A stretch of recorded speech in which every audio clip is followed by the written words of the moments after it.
So, good morning guys.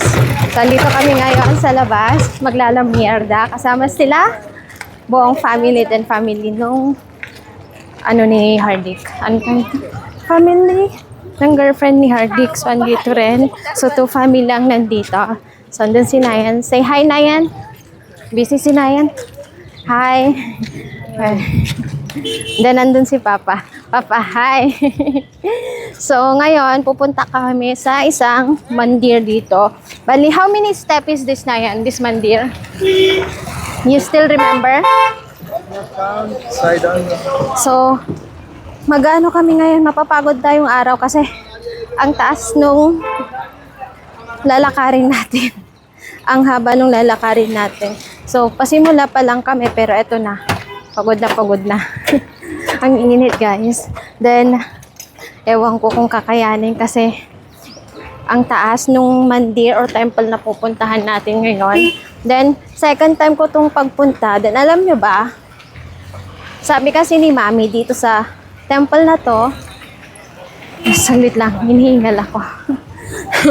Sabi ni Mami, dito sa temple na to, dito nila winish na magkaroon ng lalaking kapatid. So, bali, how many siblings they are, Mami? 9 or 10? 9 na. 10. So, they are 10 na magkakapatid. Then, 9 silang babae. So, yung huling kapatid nila is lalaki. So, hiniling nila dito sa mandir na to. Then, sabi nila sa akin, humiling daw ako. So, hiniling ko is, bali, maging successful si Nayan. So, eto siya. Then, pangalawa, dahil stress ako dito sa India, dahil walang magawa, sabi ko, give me a sign na magsimula mag-vlogging. Pero hindi ko naman in-expect na makikilala ako agad dito sa India. Dito mismo sa India ako nakilala. So, ngayon naman susunod nating ihilingin ay secret. More money to come. Diba? So, papakita ko ngayong araw kung ano ang mga gagawin namin.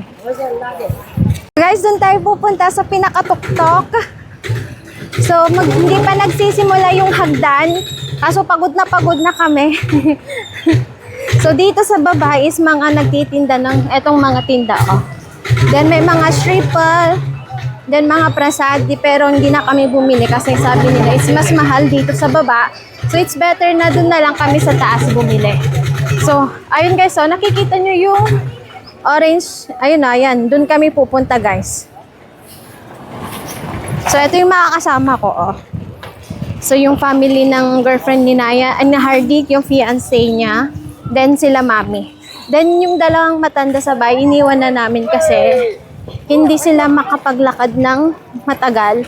Then, medyo matanda na, kaya iniwan na lang namin sila dun sa bahay. So guys, malapit na kami dun sa hagdanan na pupuntahan namin. So taos-taos. So bali second time ko na to guys. So hindi pa namin nakakalahati guys. Pasimula pa lang kami. So eto na oh. Pagod na silang lahat. Ito si Mami saka si Papa.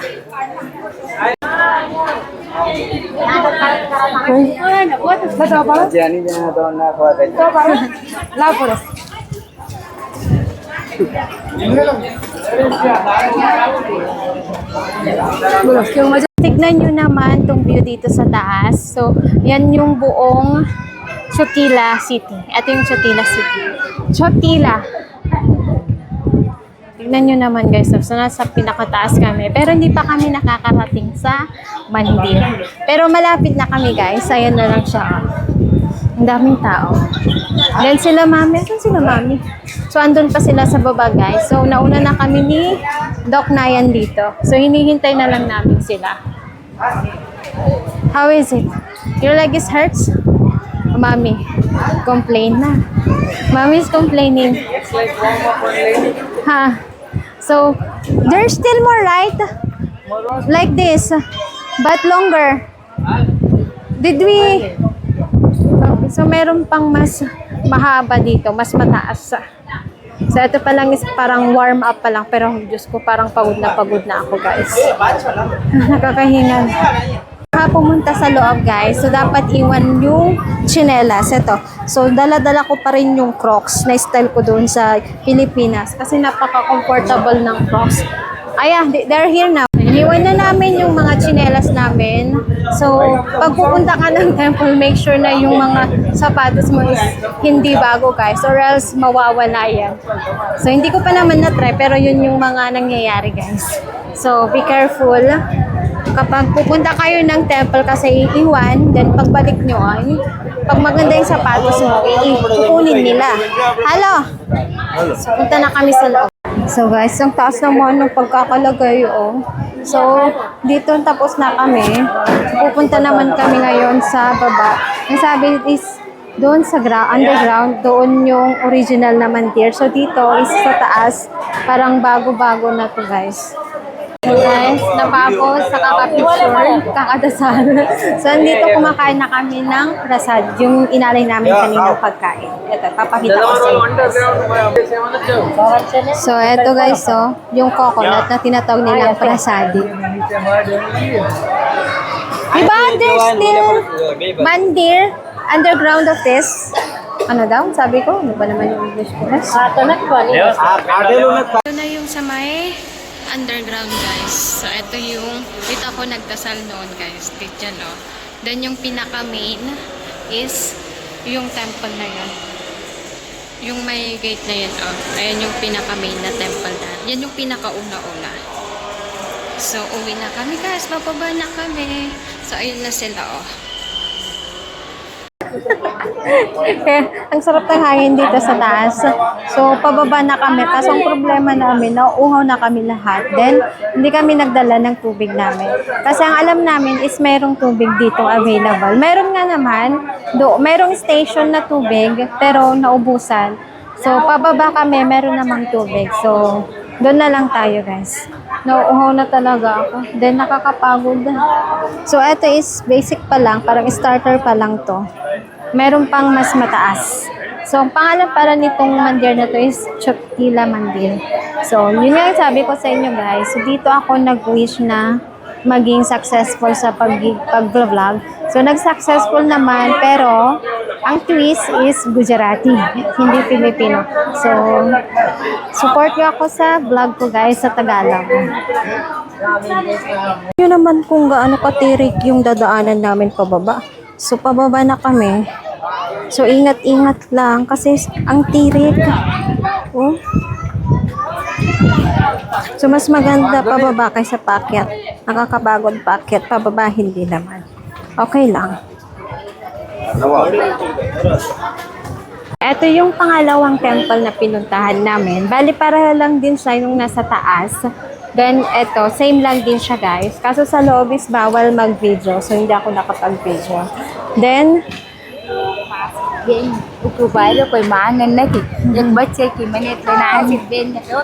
doon, guys, doon nagsimula, guys.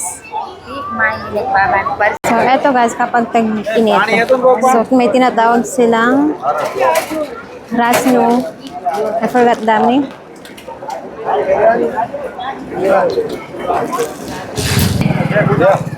Nine, what is the name of this?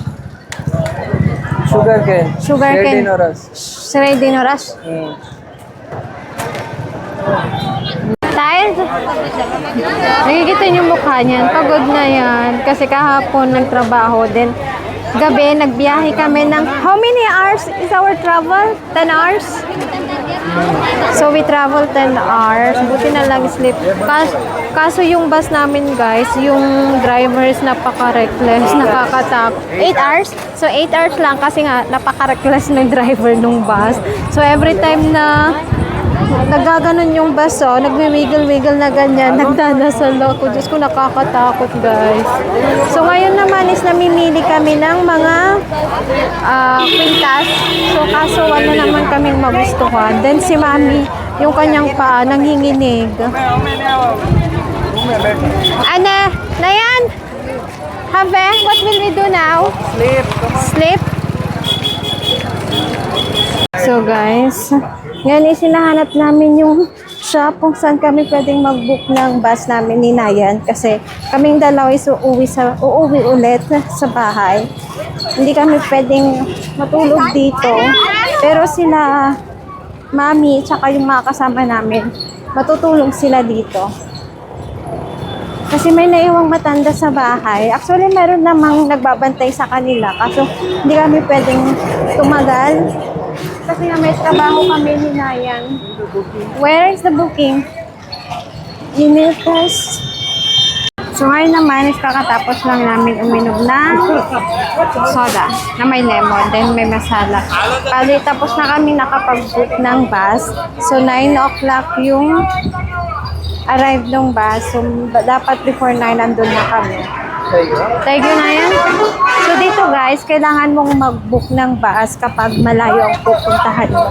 Then per room ng bus, kasi sleeping yung bus namin. So may sumusunod sa amin.